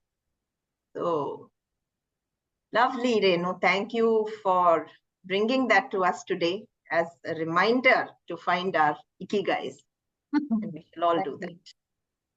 One thing I want to say to Renu. Yes, Sophie. Yes, Sophie. Thank you, Renu. You said to find the purpose and also get into action. So that is very important. Yeah, thank you. Thank you. Not just sitting back in your chair and say, oh, let it happen. To manifest. Everybody says no, manifest. Also, everybody says do something about it. So now when my knee hurts, I tell myself, I don't ask myself, why is it happening to me? I ask, what can I do and how do I do? These are the two questions I ask myself. So everybody, I'm telling you, if you have a problem in your life, don't say, why did it happen to me? Ask yourself, this has happened. What can I do about it? How do I do? How do I go about it? So once you do that, life becomes very simple. This Gyan I got only 2 years back, okay? Okay, so and we all got it through you. So many of us got it through you now. Oh, thank you. Yes, absolutely. After the hair grows gray, I think that is when all this wisdom and all this comes into you. Okay, so now we move on to the last teller of the this afternoon. Despite harsh winds, the desert sings. And Thar, the desert, it signifies endurance. It signifies strength. It signifies deep-rootedness. And taking us on this journey back in time is Deepa Ahuja Ramani, well-known author and wonderful storyteller of the Bachpan Ke Pitare Se fame. And she's going to open her pitara with a story from the desert land. Deepa, please tell us a little bit more about yourself and tell us the story. Hello, good evening, good afternoon from wherever you are joining. And thank you so much, Divyaji, for introducing me. And there was a goof up that I made last night when Divya had messaged me. I was answering some queries to some stranger, and her DP and Divya's DP were similar. And when I was just outside when you had messaged, and I was like, oh, answering her, please remind me tomorrow. And later when I realized, okay, it's Divya asking me for my introduction or the telling about the story. And yeah, so sorry for the goof up, and yeah, thank you for introducing not at all. Happens. like we started the session with, it's all not necessary to be perfect as long as it is genuine. So yes. Yes, yeah. Thank you for setting up the tone, Roopa ji, and then just giving that stamp to me to be like being imperfect is also good. So yeah, so I started my storytelling journey around in 2021 with my podcast Bachpan Ke Pitare Se, and that is when I found my ikigai. And as Renu ma'am, I could connect to every single word that you said. And yes, I have to find my own happiness, and that is what I found in my podcast. And I do storytelling just because as a parent, I have been a teacher for most part of my career. So as a teacher, as a parent, as an adult, I strongly feel that children are inclusive by nature. Children are happy by nature. But it is us, adults, who are not so happy because of our conditionings and XYZ experiences and too much of reading and too much of exposure to too many things. So if as parents and as adults, if we heal ourselves, then we would be like happier selves, and that would definitely create ripple effect when we are raising happy families. So that's how, and that's why I do storytelling. And without much ado, let me start with a story that I recently found. And I think this is the story wanted. Like we do not select stories. The stories select us. That is what we say as storytellers. So yesterday only I realized, okay, I have to tell this story. And before I begin the story, I'll just switch off my camera and make you listen something. And then probably I'll switch on my camera to tell the story. So please allow me to do that. And this is the story that I'm going to tell for the first time. And just a second, just a second.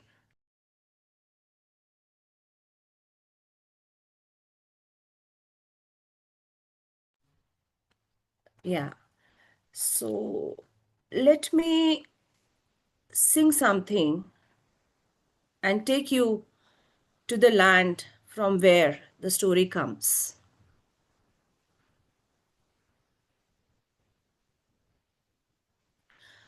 मुंहिंजी दिल आहुते जिते मुंहिंजा मारू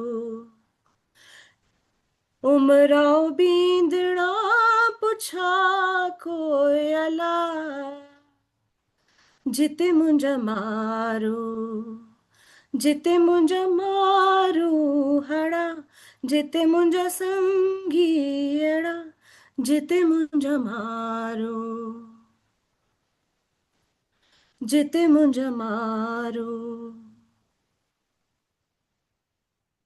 Even today, it is believed that this song is heard at night in the golden sands of Thar Desert. This song was sung by the beautiful girl Marui, or she is often referred as Marvi if you Google her story. The song that meant, "My heart is where my people live." This story comes from the land of desert, the Thar Desert, which is located in the northwestern part of India and the neighboring country. So this story comes from the undivided India, a Sindhi folklore, and the different versions of the story are available on internet.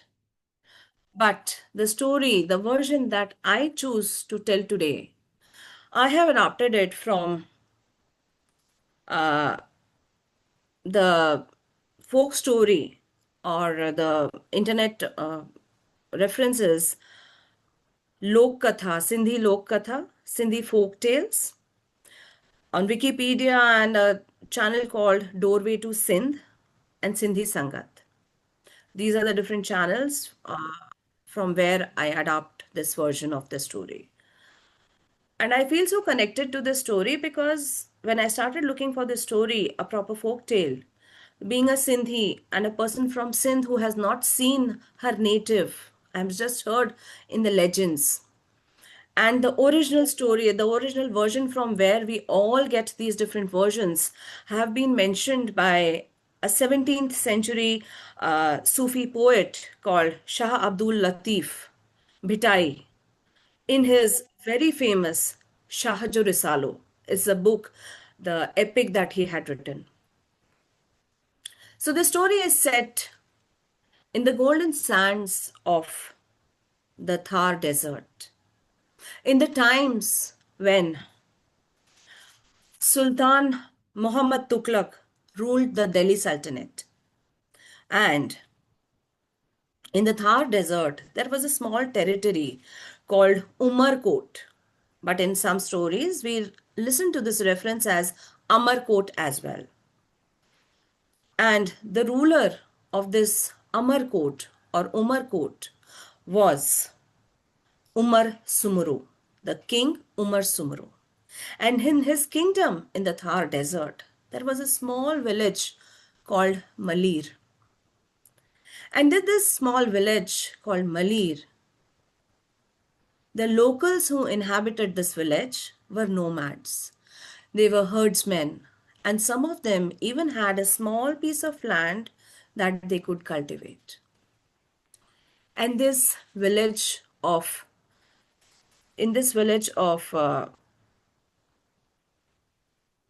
Malir lived a couple.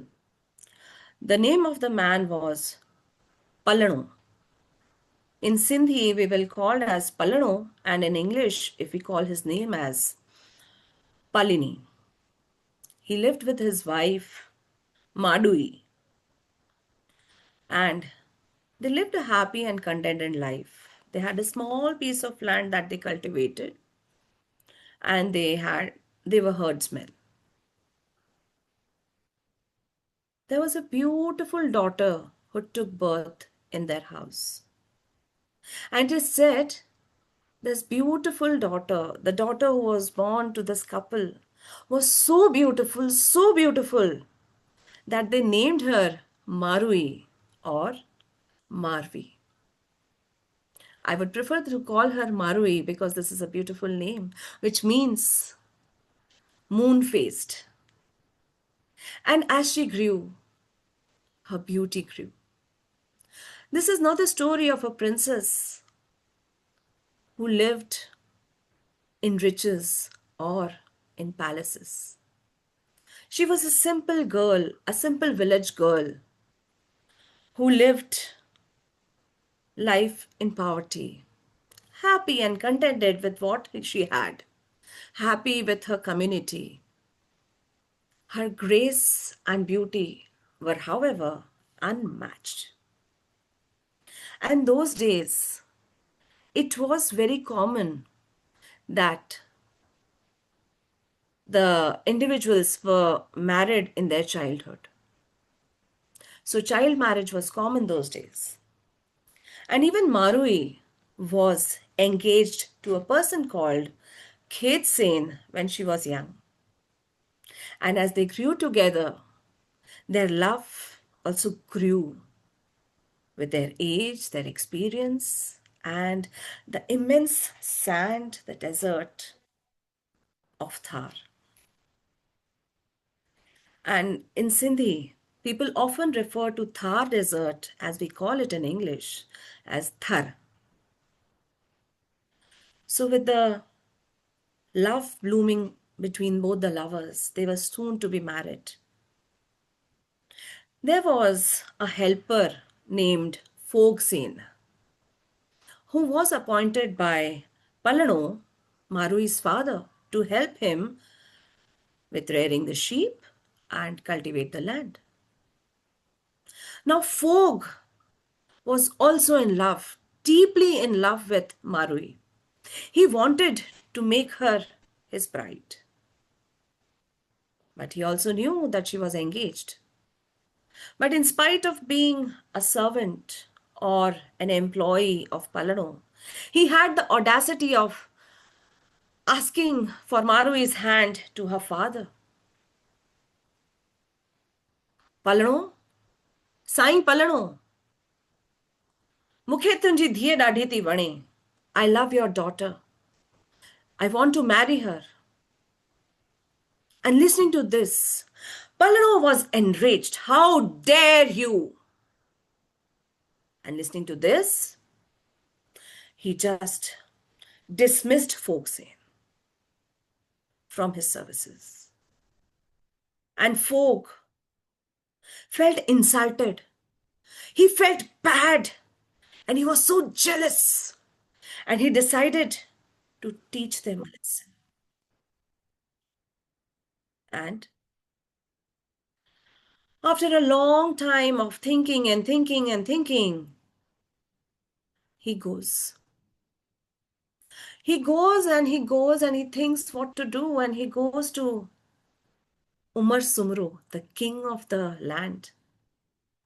And he goes there and tells the king, "Oh, great king, you are living such a beautiful life in this beautiful palace, but your palace is just incomplete. There's something missing." And the king asked, what was missing? And folk started describing the beauty of Marui. And incited by folks' words, folks' tales about Marui's beauty, Umar, Umar Sumro wanted to meet Marui and go and make her his queen. And Fog and Umar Sumro disguise themselves, get on their camels, and they ride to the Malir. And Fog knew the daily routine of Marui, and he guided Umar to go to the village well where he could find and see this beautiful Marui. And as Umar Sumru reached the village, he got down from his camel and he started looking. The moment he looked at Marui, he was spellbound. He could not take his eyes off from Marui. He looked at her for some time and then realized, okay, I have come here to make her my queen. On pretext of asking for water, he approached Marui and he said, "Give me some water." And Marui, who was holding her dilo, the pitcher in which they used to carry water, she came and offered him water to drink. He could not concentrate on drinking water, but he would just look at Marui, her beauty. And he said, "Marui, would you come with me?" And she looked at him. What was he saying? And before anyone could understand anything, he abducted Marui and made her sit on the camel. And he whipped his camel and he took her to Umarkot. There he brought Marui in his beautiful lavish palace. He made her to live there. Marui retorted she wanted to go back to her place, but she was imprisoned there. He asked her, "Marui, would you marry me? Take me for your husband. I will give you all the riches of the land. This is such a beautiful life, such a beautiful palace. I do have many queens, but you will enjoy being the chief queen. And you will be the one who will rule over me, the one who rules the land. You will be the one who will rule me. Just imagine, I'll cover you with gold. You'll be wearing silks and velvets. Come with me, be my queen." And Marui, "My heart is where my people live. I won't be your queen. I want to go back to my land." And she refused. And every day, folks used to see her dealing with her imprisonment. Every single day, King Umro used to come and try to persuade her, try to sue her, persuade her, woo her to marry him. But she did not. After a long, long time, she slowly stopped combing her hair. She stopped looking here and there. She was always just wearing the robe that she was wearing. The shawl, we call it as loi. She was happily clinging on to her loi that she was wearing when she was brought to Umarkot, the fort. And the king told her, remove this. This is tattered. This is torn. Why don't you remove this? Accept to be my queen.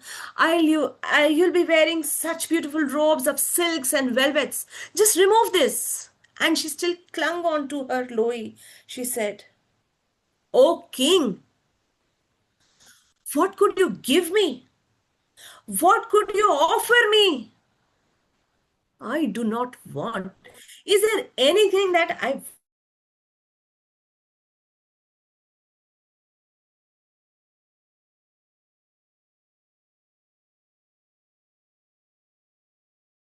say, Malir?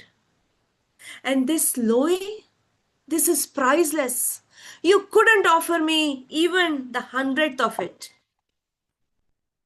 Excuse me for the disturbance. And she clung on to it. And as the days passed, she stopped eating, she stopped drinking, she refused to change her clothes, she refused to remove her loi, she refused to comb her hair, she refused to take bath. She just lay down there. She just lay down there just to go back to her Malir. When it used to rain in Umarkot near the palace, she used to think, ah, it is raining in my land also. Oh, Umar, please let me go to my land. Let me be with my people.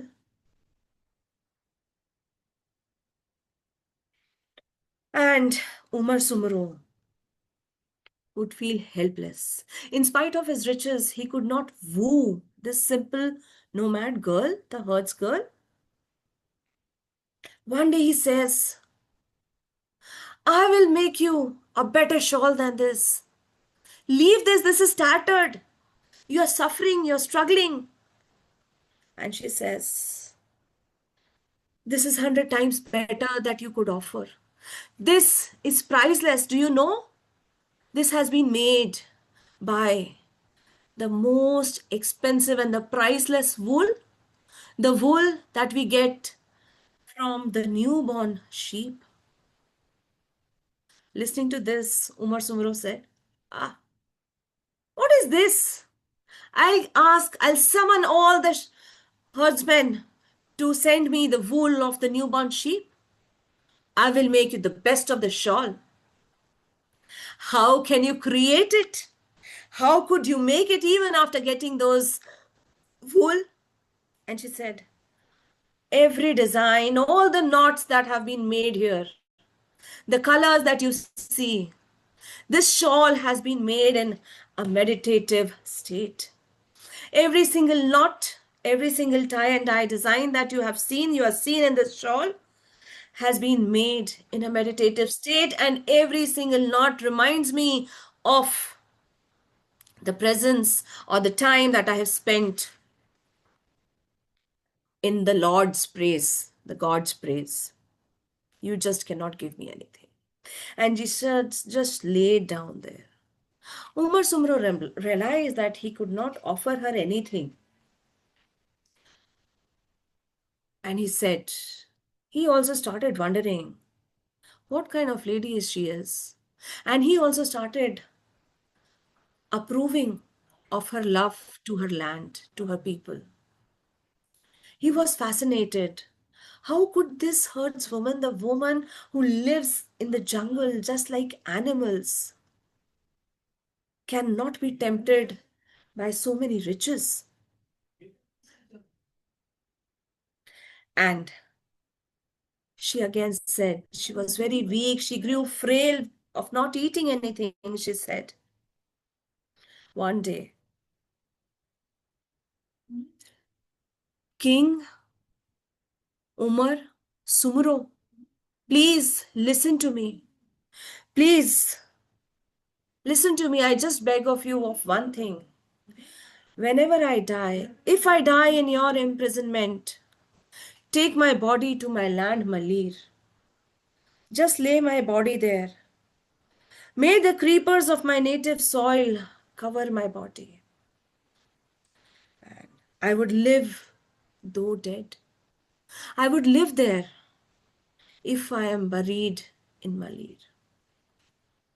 And listening to this heartwarming request, he felt ashamed. He felt bad. And he decided that he would return Marvi to her land with a lot of riches, a lot of money and gold. He made her to sit on a camel and sent her to Malir. But he could not bear the separation. After she was sent to Malir, he followed her to see what was happening in her life. Marui was back in Malir. She was happy to be amongst the people in her family, but she had been in the fortress, in the fort of the king for a long time, and her community hesitated to give her the due respect, the due love. Everyone hesitated, and this made her sad. It made King Sumro furious. How could they not accept this girl? And he started asking everyone, accept this girl. And people again hesitated. They again moved away from Marui. And Marui went to the king and said, as it is, you have made my life hell. Go away. I don't want your help. I have been in your imprisonment for so long. How can my people accept me? How can Kate's family accept me? Let me do what is needed to be done. And then she had to go through a test to prove her chastity, to prove her purity to her people, to her villages. It was decided. How could she prove her chastity? The rods of iron had to be burnt. The red hot iron rods had to be held in her hands. One fine day of the test, she spread her hands out, and the iron rods were placed on her hands, and she held them with a smile on her face. And nothing happened. She proved her chastity. And even King Sumro, he was inspired. He also wanted to prove that not only this village girl was pure, even he had not done anything wrong to her. A bed of burning coals was laid down, and King Sumro walked on that bed of burning coal. Nothing happened to him. And that's how they proved that they were innocent, they were pure. And after this test, people respected their king also more, and everyone loved and accepted Marui. And in some versions of the story, people say that she lived happily ever after with her husband, Kate. And in some versions, it is said that she felt so bad that she just died of her own sorrow. Why? Why, even after, in spite of giving my test, even if my husband thinks something negative about me, and her own thoughts made her to lay down her life for her people. I don't know what is true, but this is what I want to feel. I want to believe that she lived a happy life ever after, with or without her husband, Keith.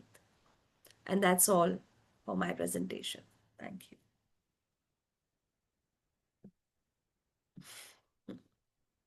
That was beautiful, Deepa.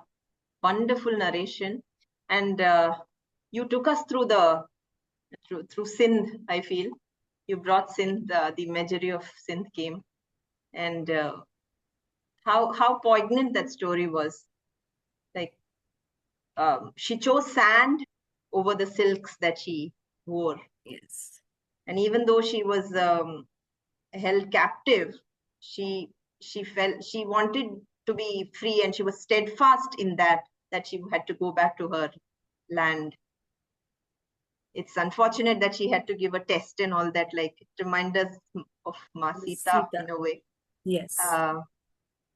But very, very poignant story, Deepa. Thank you so much for bringing it to us today. We shall open it out to our friends here to give us their thoughts. Vrushali? Wonderful story, Deepa. I think we got transported to the white sands and the village, and we could imagine being there. I don't, sometimes, it is so obvious, it has been such a, I don't think it's a very good ritual, but it's a sad state that women they have to prove their innocence with, there is no fault of theirs. So it is still there in our society. Yes. Somebody else is they're the victims, but still they have to prove that they are victims. So that is something that, I thought, it just, I was going through something like that, and, I was imagining Ma Sita there, and how there are so many stories, similar stories in our history, in our present. Being a victim still needs to be proved that I am a victim. I think that is something I really resonated to me. Thank you. That's the irony of being a woman, I think. Yeah. Renu?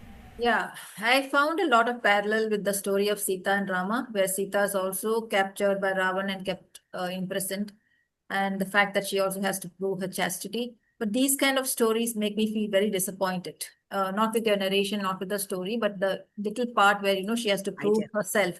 I feel that's really not acceptable, because why do women have to prove anything at all? So what if she had something happen between the two of them? Why does she have to prove anything? And why does she have people forcing her to prove? That's not going to make anybody happy. And if people want to talk, they will still talk. So I don't like such places, where women are forced to prove that they are chaste. Why? Do men have to go through such rituals? No, they can have fun. They can do whatever they want. And this is reflected in today's society also. People point fingers only at women, not at men. Men can do whatever they want. They have very nice terms. So he's a rake, he's a Romeo, whereas when a woman does, she's a slut. They'll have all wrong names for them, So I feel this is something that really makes me angry and mad. But the story you told really beautifully, but I felt the ending could have been different. It could have been that she just walks away and says, I don't need it to prove anything to anybody, and then makes her own life for herself. That would have been ideal, because today these are the stories that attract me. I read a lot of books, and I choose books, women-centric, women-written books, because there they show that you don't need anybody to be with you. Actually, this is the truth of life. We are complete in ourselves. We don't need anybody to complete us. So if somebody says you have to prove yourself, I will say, Pada, bye-bye. I will prove myself to myself, not with you. So that I think we need to start portraying in our stories, we need to change the narrative. If you're going to continue saying the same stories over and over again, it's a reinforcing of stereotypes, right? We heard about Sita Rama, and I used to hate Rama as a child. Even as a child, I hated him. I said, how dare he listen to a Dhobi and say Sita is impure? Of course, these are all actually metaphors. Basically, stories are metaphors, but we don't understand that. Many people will not understand them as metaphors. They will only look at the story as it is and say, oh my God, yes, women need to prove themselves. So I feel we really need to change the stories around and tell stories where, we can show women being empowered. We don't need anybody else to empower us. We are empowered by ourselves. We don't need society to tell us what you can do and what you can't. You can lead a life the way you want, under your own terms. I don't know how many of you agree with me on this, but this is my I agree with you. I agree with you, Renu. And I think as storytellers, it's our responsibility now to change the narrative. Yeah, I think so. So we have to bring out story. And Deepa's story actually reminded us that we have to do this now. Yeah. We have to told the story as it was, but then I think we need to choose. stories. You could have changed the ending if you wanted, Deepa. You could have changed it. You could have just said she No, wants that's what I kept it open-ended. I don't know which version of it What is. happened exactly? Why should she die But also, Deepa? maybe Why should she die? the point that I wanted to highlight in this story was the empowerment of the Marui, how empowered she was even in the captivity. She did not bow down to this king. The king had to bow down and send her back because he did not want her to die. And he had to bow down in front of her. Maybe it did not come out the way I expected it to be, because maybe the first time I'm narrating it and not prepared nicely. But I love the story because she was so empowered. She had made this king realize, what could you give me? What is it that I want from you? You cannot give me anything. So that was something that attracted me to the story. Yes, Not the Deepa. ending, of course. Yeah, that's lovely. That's actually a very beautiful part where she says, nothing you can give me which I want. That was beautiful because she says, I prefer my sand to all the things, the material things you're offering. That was beautiful. But see, Deepa, that's the problem with most of us. We only focus on what we want to focus. We forget about all the other messages that are there in the story. Every story has so many layers, like I had So my many workshop. layers. Yeah, And I was the telling you my last workshop. part, he also went through that test, na? He also walked on the coals. He insists, right? Nobody asked him. He insists. Yeah. No, because he wanted to prove himself that I am a good king, not any other random king who would abduct someone and make her to do whatever I feel like. He also was respectful to her, not to go near her. He was just trying to woo her, seduce her, but he was unsuccessful. So that was the strength of the character of Marui. And that's why I would prefer to call this story as the legend of Marui, not Umar Marui. And maybe you can change the ending, Deepa, so that people like me will not get reached. That's I think okay. most women will resonate with what I said also, because I think today we really need to change the stories. I totally agree with what you said. Yes, Rajesh wants to say something. Yeah. Listening the story and the king's part, I was thinking when he was saying that, okay, I want to go through this test and I wanted to prove myself I'm also good person. So there, ये मेरा पाप जो है, so वो he's not actually acknowledging that, but he's trying to prove himself. Okay, so I am good because I haven't done it. I have not done nothing to this girl. So I again, I mean, there is this problem of showing male in a good light. So I do not know if everyone felt that, but there was. Yes, Rajesh, even I agree with you that he had done what was wrong. Actually, he was the person who really, ruined her life. And then he wanted to just, prove that, no, I am not that bad. And I couldn't really bear the thought image is getting tarnished. So he couldn't bear that thought. Yeah, And exactly. that's why He's only thinking of himself, not about anybody else. Very true. Yeah. Yeah, it was about himself. It was about himself, I guess.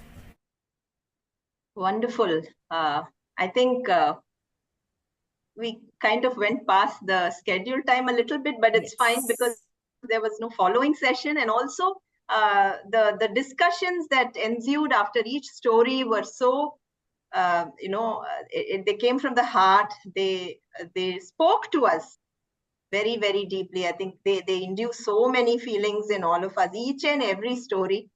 With that poignant story of Deepa, I think we came a full circle today.